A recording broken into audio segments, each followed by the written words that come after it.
안녕하세요. 조약사의 건강비책TV. 오늘은 원숭이 두창에 대해서 알아보겠습니다. 코로나에 이어 원숭이 두창 때문에 걱정이 많으실 거예요. 우리나라에서도 환자가 한 명 발생을 했다고 하는데 아직까지는 그렇게 많은 분들이 걸리질 않아서 다행이긴 하지만 그래도 코로나 때문에 너무 놀라신 분들이 많아서 자라보고 놀란 가슴 소뚜껑 보고도 놀란다고 원숭이 두창도 걱정이 많으실 거예요. 그런데 원숭이 두창 같은 경우에는 다행인 것은 공기 감염이 되지 않고 혈액이나 타액 등의 직접적인 접촉으로만 감염이 된다고 하니 그렇게 걱정은 안 하셔도 되실 것 같습니다. 그럼 혹시 모르니까 원숭이 두창의 증상에 대해서 알아볼게요. 원숭이 두창의 증상은 수두와 비슷합니다.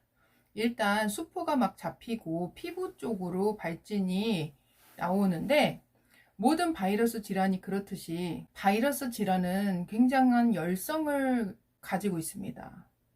바이러스가 몸에 들어오면 몸에 굉장한 열이 들어온 것과 마찬가지인데 원숭이 두창도 처음에는 1, 2주의 잠복기를 거쳐서 몸살, 두통, 오한 같은 감기 증상이 생기다가 하루에서 3일 후에 발진이 나타나기 시작하는데 일단 얼굴부터 발진이 시작이 되고 얼굴이 일단은 반점이 생긴 다음에 수포가 올라오게 됩니다. 근데 수두와 원숭이 두창의 차이점은 원숭이 두창은 림프절이 붙는다는 특징이 있습니다. 림프절이 붙는다는 것은 그만큼 감염이 심하다는 뜻입니다.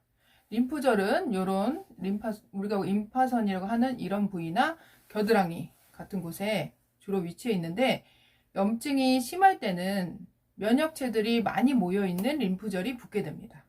수두는 그런 특징이 없고 원숭이 두창은 림프절이 붙는다고 하니 참고하시면 될 것 같고 또 수두 같은 경우에는 주로 얼굴과 몸통에 증상이 나타나는데 원숭이 두창의 경우에는 얼굴과 손바닥과 발바닥 그런 데까지도 발진이나 수포가 생긴다는 차이점이 있습니다.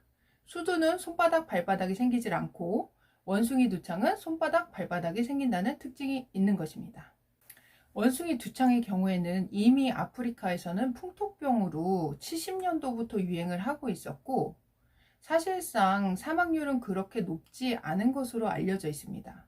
치료법은 우리가 흔히 바이러스는 항바이러스제로 치료하는 것으로 알고 계신데 실제로 항바이러스제가 잘 듣지도 않고 바이러스라는 것은 우리 몸속의 림프구에 의해서 충분히 퇴치가 가능한 것이기 때문에 사실 그냥 두셔도 수준의 증상이 사라지는 경우가 많습니다. 치명률이 3에서 6% 정도이지만 지금까지 아프리카를 제외한 곳에서 발생한 원숭이 두창의 경우에는 사망하신 분이 없기 때문에 그렇게까지 치명률이 높지 않은 것으로 보이고 그러니 너무 큰 걱정은 안 하셔도 되실 것 같습니다.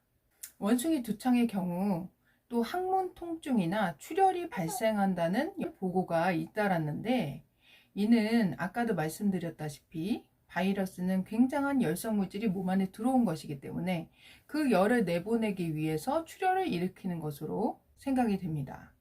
코로나 이후에도 여자분들이 생리량이 증가를 한다든지 남자분들은 치질이 생기는 이유가 바로 같은 원리인데요.